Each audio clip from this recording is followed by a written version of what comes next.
Hello weirdos! So today I'm coming to you from a classroom at my school because I wanted to film this video. And by the time I did it, the lighting was probably really shitty and back at my apartment, which the lighting at my apartment's been really bad lately. Anyway, today I am doing the 100 subscriber celebration Q&A just for you guys. And I got a couple of questions that I'm really excited to talk about. I haven't really looked at them or thought about them too much, and I will leave all of the information, YouTube channels or Instagram, in the description, so if you want to check out these people, go ahead and do that and have fun. I will also be knitting because my pens are homeless and I want to try and create them a new home. Let's get this started. The first question is from Bookish Writer. She's an awesome booktuber. I talk to her a lot. She asks, what is your favorite part of BookTube? I like a lot of parts of BookTube. I love that it holds me accountable to my reading. Another thing that I really like is I've met so many different people and I love that. I've met Bookish Writer, met some other people. I've done some readathons and reading along to like different books, and it's just been a really fun time. I didn't really interact with people a lot on the internet before. Really, social media is something that I'm not used to just by my age. Like, I'm 20, so you think that I would have a social media and be totally used to it, but it's not. So it's kind of weird interacting with people online, but also it's been a really great experience because I chose a corner of the internet that I think is fairly friendly. The Bookish Writer also asks, are you excited about the Summer of Contemporary Readathon?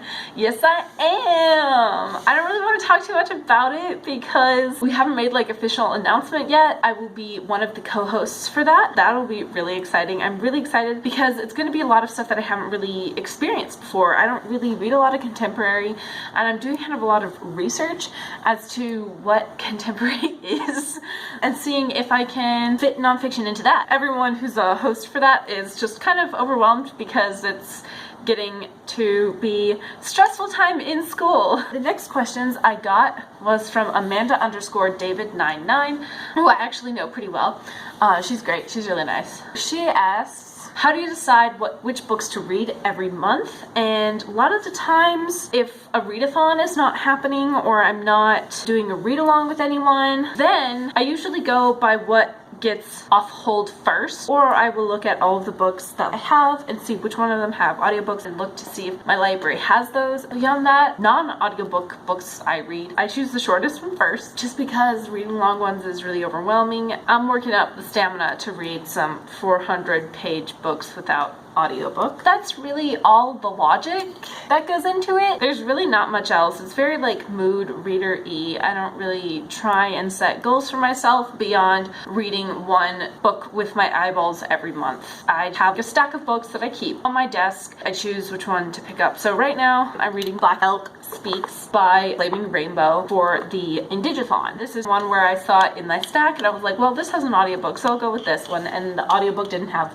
a hold. Amanda also asks, will you ever do nonfiction books? I do nonfiction books a lot. They're actually Nonfiction November right now, so that's a freaking crazy time and it's fun. I'm totally not overwhelmed at all by the amount of books that I have chosen to read this month. We'll see how many of those I get to. Most of them this month I'm going to be reading are nonfiction, except for the Percy Jackson books. The next question she asked is, will you ever write your own book? I don't know. I have some story ideas slash books that I started writing middle school and high school. I did write. I don't really do it much now because only one of the story ideas had like much development makes me happy.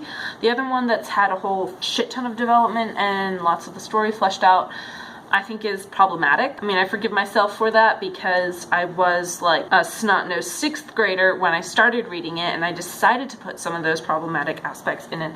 I think if I was ever to revisit that particular story, I would remove those. It's this one like event that's really problematic, and how I handle it, I do not handle it with grace because I freaking was like a middle schooler when I started writing it. And actually interesting, I wrote it into a play before I turned it into a book, and the play's done, I think, except for maybe like the last scene.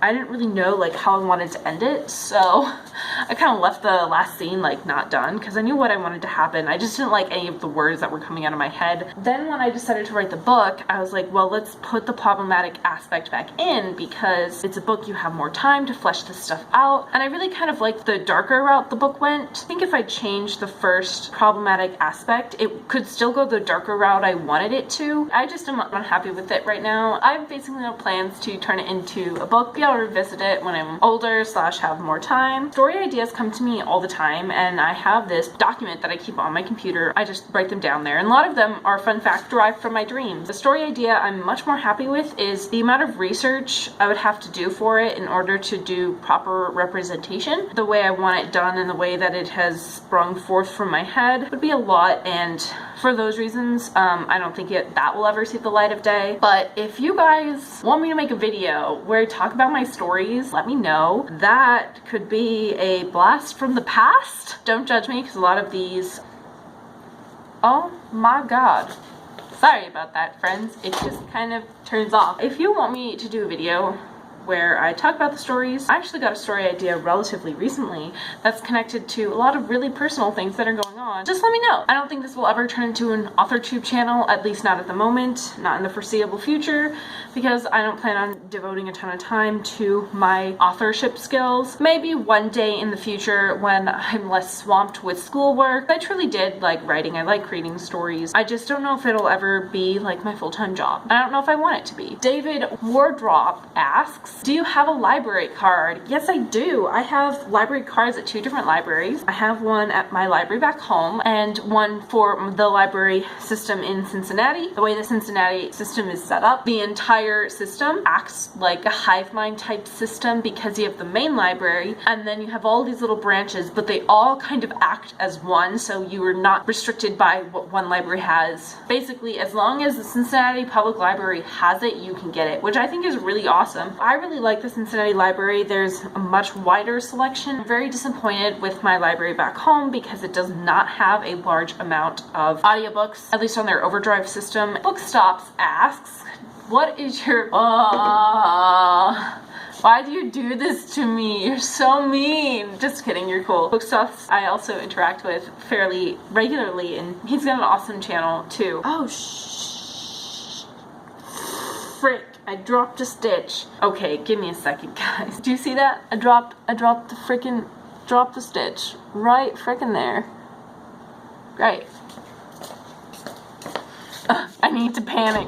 This recovery of the dropped stitch is going to be very, very, very chaotic. Do you see how many of these I have to do? Drop stitches all the way at the beginning. I'm making progress. I've done 3 so far. A zillion fucking more to go. Don't want to drop this stitch. Come on. Got this. Crisis averted. Look, I got it back. I had to redo like over half of this, but I got it back. Right. I think I was on BookStops question. I'm a mess. It's fine. BookStops asks, what is your favorite book of all time? And that is such a main question to ask. I have a really hard time picking out favorites, so I don't really know what my favorite book of all time is. Really difficult question. The books that would even be contenders have lots of like nostalgic value for me. I think in one of my early videos when I had this channel for about a month, I talked about 3 particular books. That was Thank You, Mr. Fokker by Patricia Polacco, because that talks about Patricia Polacco's personal experience dealing with dyslexia and the bullying she felt, and that has a very important place in my heart because it was so similar to my experience. That's why that book will forever be connected to me. It's very hard for me to pick just one book, so I'm gonna go with that one for now. Otherwise, I love a whole freaking ton of books. I really like Jane Austen's work. I've been reading those for many years. I really like Shakespeare's work. I've been reading those for many years. Oh my god, I had another panic moment. I thought I almost dropped another stitch. That would have been terrible. Sorry, BookStops, if that's not a satisfying answer. The Unwound reader asks, how did you work up the courage to start a channel? I look back on that time, and it wasn't that long ago. It was like I jumped in the deep end. I had been watching BookTube for a while, and I liked it, and I thought about it, and I was buying all of these books when I was in DC. All of these things like went through my head. This thought like came into my head to create a BookTube channel, and I started preparing for it. I didn't necessarily like work up the courage to do it. I just kind of did it. What the frick?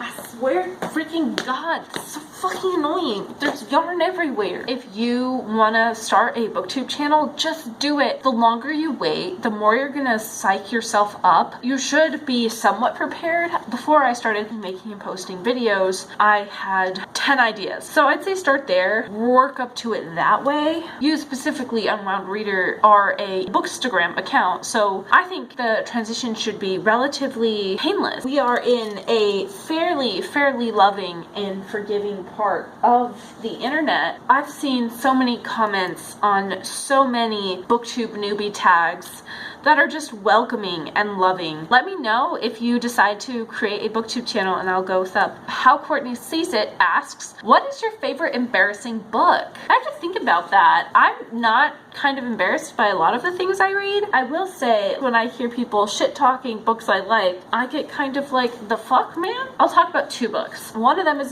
the Selection series, and I get why people don't like it. I liked it. It was my senior year. When I read it, I was very sad. So it was nice to have that escape. I do agree with people when they say the last 2 books are kind of shit, because they kind of are. Really, they needed to be longer. And I read like all of the books in that. I read all the novellas and everything.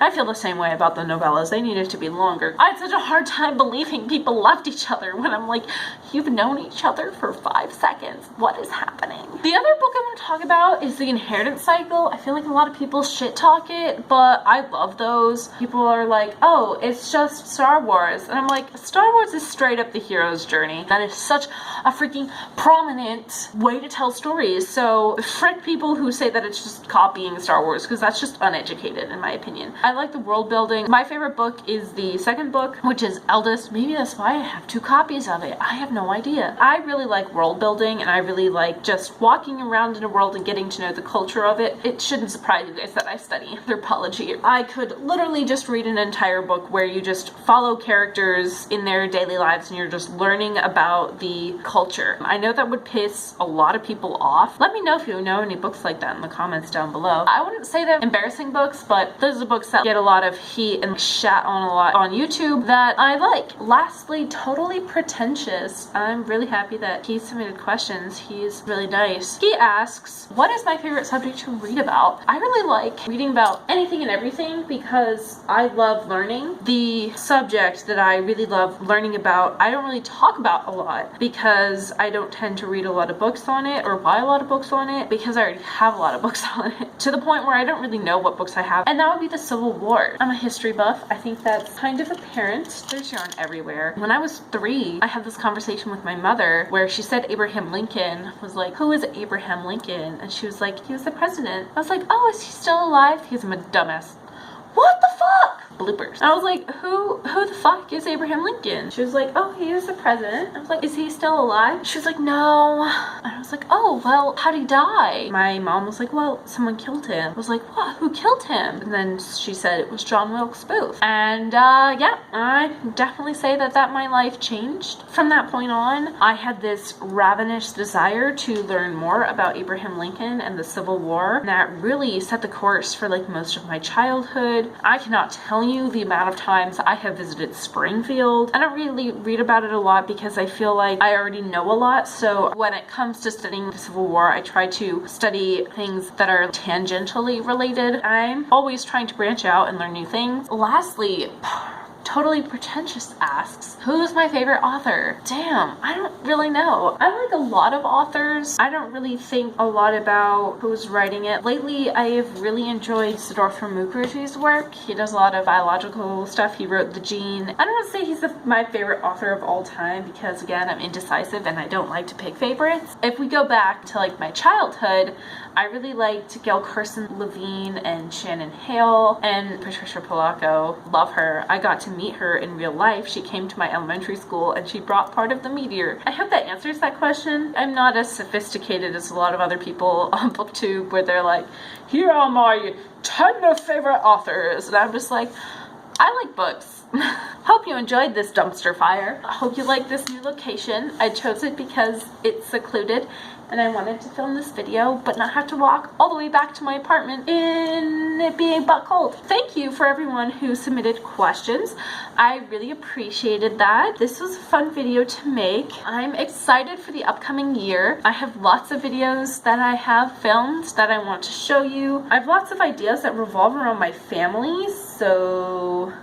Oh, the problem is my family doesn't know, and I have absolutely no idea how to tell my family. Part of me was thinking maybe I wait until we get my grades back for this semester so they can't yell at me saying that you're neglecting your grades. I want to show them that my grade point average won't change. Thank you guys for sticking around to the end. I'll see you guys on Saturday. Here it is. Here's progress I've made. Not a lot. I fear my pens will be homeless for a bit longer. Woo! Wake up! I'm here. Shit.